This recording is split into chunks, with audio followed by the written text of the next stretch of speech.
Hello बच्चों, good morning. बच्चों, आज मैं आप लोग को हिंदी का 7वां पाठ पढ़ाने वाली हूँ। 7वें पाठ का नाम है वह देश कौन सा है। इसके बारे में हम लोग पढ़ेंगे। ये इसके कवि हैं रामनरेश त्रिपाठी। इनका जन्म सन 1881 ईस्वी में और इनकी निधन यानी मृत्यु 1962 ईस्वी में हुआ है। इनके बारे में हम लोग पढ़ते हैं। श्री रामनरेश त्रिपाठी का जन्म उत्तर प्रदेश राज्य के कोदलीपुर गांव में हुआ था। अपने काव्य द्वारा आपने राष्ट्रीय चेतना जागृत करना यानी राष्ट्र के प्रति प्रेम भाव जगाना, देश प्रेम और राष्ट्रीयता की अनुभूतियों यानी संवेदनाओं को व्यक्त किया है। मिलन, पथिक, मानसी और स्वप्न आपकी कविताओं का संग्रह है। इसमें बता रहे हैं कि श्री राम नरेश त्रिपाठी का जन्म उत्तर प्रदेश राज्य के कोदलीपुर गांव में हुआ था। इन्होंने अपने काव्यों के द्वारा राष्ट्रीय चेतना, लोगों के अंदर राष्ट्र के प्रति प्रेम भाव जगाया और राष्ट्रीयता की संवेदनाओं को व्यक्त यानी प्रकट किया है। मिलन, पथिक, मानसी और स्वप्न इनकी कविताओं का संग्रह है। आगे पढ़ते हैं। प्रस्तुत काव्य यानी कविता में भारत देश की महिमा यानी बड़प्पन प्रशंसा गाई गई है।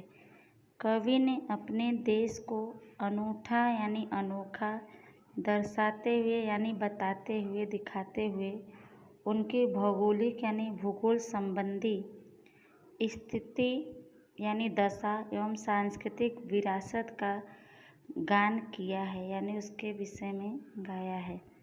भारत देश विश्व में किस प्रकार महान है, यह बात कवि ने बड़ी खूबी से बहुत विशेषता के साथ कही है।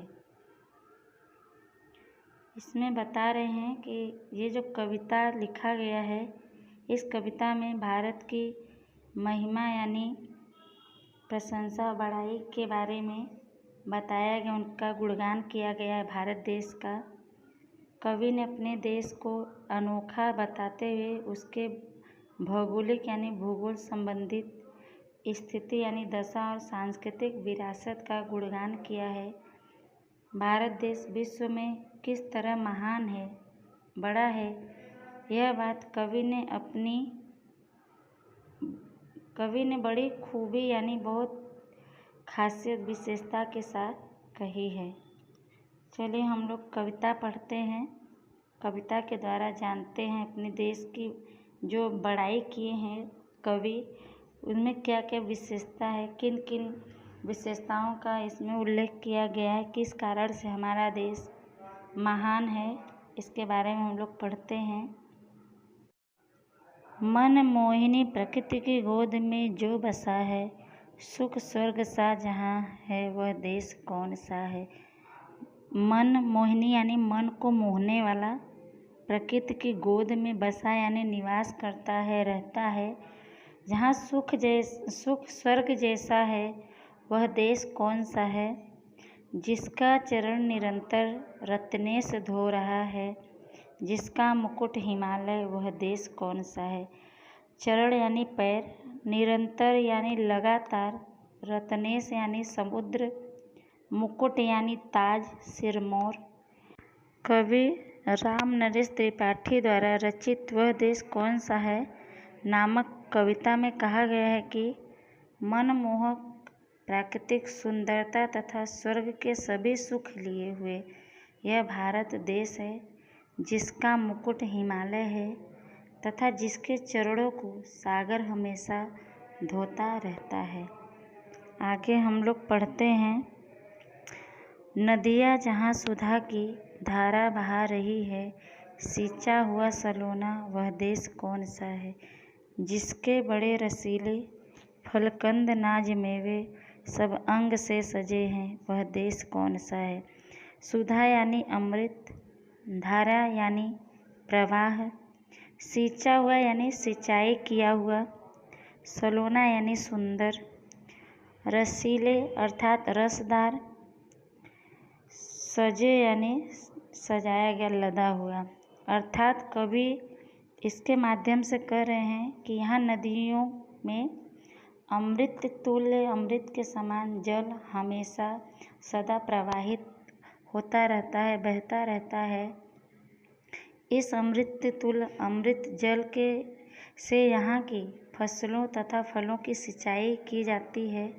यहाँ पर लोगों को खाने के लिए भरपूर अनाज पैदा होता है तथा यहाँ के फल, कंद तथा मेवे बड़े मीठे तथा रसीले होते हैं। आगे हम लोग पढ़ते हैं, जिसमें सुगंध वाले सुंदर प्रसून प्यारे दिन रात हंस रहे हैं वह देश कौन सा है। सुगंध यानी खुशबू, सुंदर यानी खूबसूरत, प्रसून यानी पुष्प, फूल। इसके बारे में अर्थात कवि कह रहे हैं कि यहाँ के सुंदर तथा सुगंधित पुष्प यानी फूल दिन रात खिलकर हमें प्रसन्नता और खुशहाली का संदेश देते हैं। आगे पढ़ते हैं, मैदान गिरी वनों में हरियालियाँ लहकती, आनंद में जहाँ है वह देश कौन सा है। मैदान यानी खाली जगह, खाली ज़मीन, गिरी यानी पहाड़, वनों यानी जंगलों, हरियालियाँ लहकती यानी लहलहाना, आनंद में जहाँ पे हर कोई खुश हो, खुशी से भरपूर हो। अर्थात कवि कहते हैं कि यहाँ के मैदान, पर्वत और वन हरियाली लिए हुए हैं। यहाँ आनंद में, ऐसा आनंद में हमारा देश है जहाँ पे सभी लोग खुश हैं, आनंद में हैं। आगे पढ़ते हैं, जिसकी अनंत धन से धरती भरी पड़ी है, संसार का शिरोमणि वह देश कौन सा है। सबसे प्रथम जगत में जो सभ्य था यशस्वी, जगदीश का दुलारा वह देश कौन सा है। अनंत का मतलब होता है अपार, धरती यानी पृथ्वी, संसार यानी विश्व, शिरोमणि यानी श्रेष्ठ, जगत अर्थात संसार, सभ्य यानी संस्कारी, यशस्वी यानी प्रभावशाली तेजस्वी, जगदीश यानी दुलारा। अर्थात कवि यहाँ कहते हैं कि यहाँ की धरती अकूत धन संपदा से भरपूर है। हमारा यह देश संपूर्ण विश्व का सिरमौर है, ताज है। यह देश के सभी देशों से सभ्य तथा यशस्वी रहा है। इस देश पर ईश्वर ने भी अपना प्रेम बरसाया है और कई बार इस भारत भूमि पर जन्म लिया है। आगे पढ़ते हैं, जिसमें हुए अलौकिक तत्ज्ञ ब्रह्म ज्ञानी, गौतम कपिल पतंजलि वह देश कौन सा है। छोड़ा स्वराज तृणवत आदेश से पिता के, वह राम थे जहाँ पर वह देश कौन सा है। अलौकिक यानी दिव्य, तत्वज्ञ यानी वेदांतवादी, ब्रह्मज्ञानी यानी तत्वज्ञानी, गौतम कपिल पतंजलि ये हमारे यहाँ के महान ऋषि थे। स्वराज्य यानी अपने राज्य को, तृणवत यानी तिनके के समान, आदेश यानी आज्ञा से। अर्थात कवि कहते हैं कि विश्व के सभी लोगों को भारत के ऋषि मुनियों ने ज्ञान प्रदान किया है। यहाँ पर दिव्य, तत्वज्ञ और ब्रह्म ज्ञानी ऋषियों ने जन्म लिया। उनमें सर्वश्रेष्ठ मुनि थे गौतम, कपिल तथा पतंजलि। यहाँ के पुत्र राम पिता की आज्ञा मानकर अयोध्या के राजा को तिनके की तरह त्याग दिया। आगे पढ़ते हैं। निस्वार्थ शुद्ध प्रेमी भाई भले जहाँ थे, लक्ष्मण भरत सरीखे वह देश कौन सा है। निस्वार्थ यानी जो बिना स्वार्थ के, बिना कोई मतलब के, शुद्ध यानी साफ दिल से प्रेम करता, वैसे भले यानी अच्छे भाई भरत लक्ष्मण जैसे कहाँ मिलेंगे।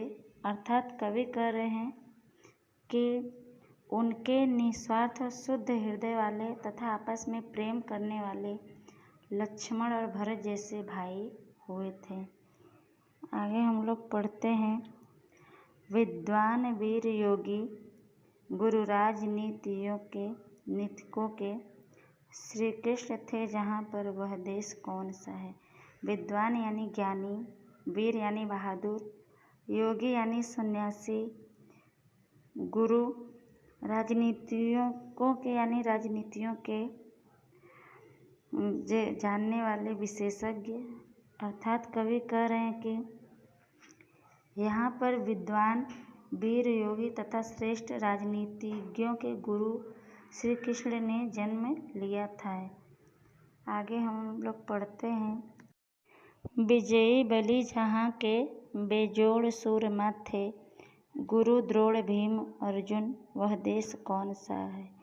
विजय यानी विजय पाने वाले, बलि यानी बलवान, बेजोड़ यानी जिनकी कोई जोड़ न हो, कोई तुलना न हो, सूरमा यानी ऐसे बहादुर, गुरु द्रोण भीम अर्जुन। अर्थात कवि कह रहे हैं कि धरती के वीरों का कोई सामना नहीं कर सकता था। ये लोग युद्ध में सदा विजय प्राप्त करते थे। इन वीर पुरुषों में गुरु द्रोणाचार्य, भीम तथा अर्जुन प्रमुख हैं। आगे हम लोग पढ़ते हैं।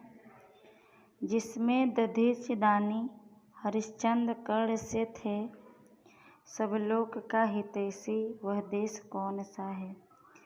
वाल्मीकि व्यास ऐसे जिसमें महान कवि थे, श्री कालिदास वाला वह देश कौन सा है।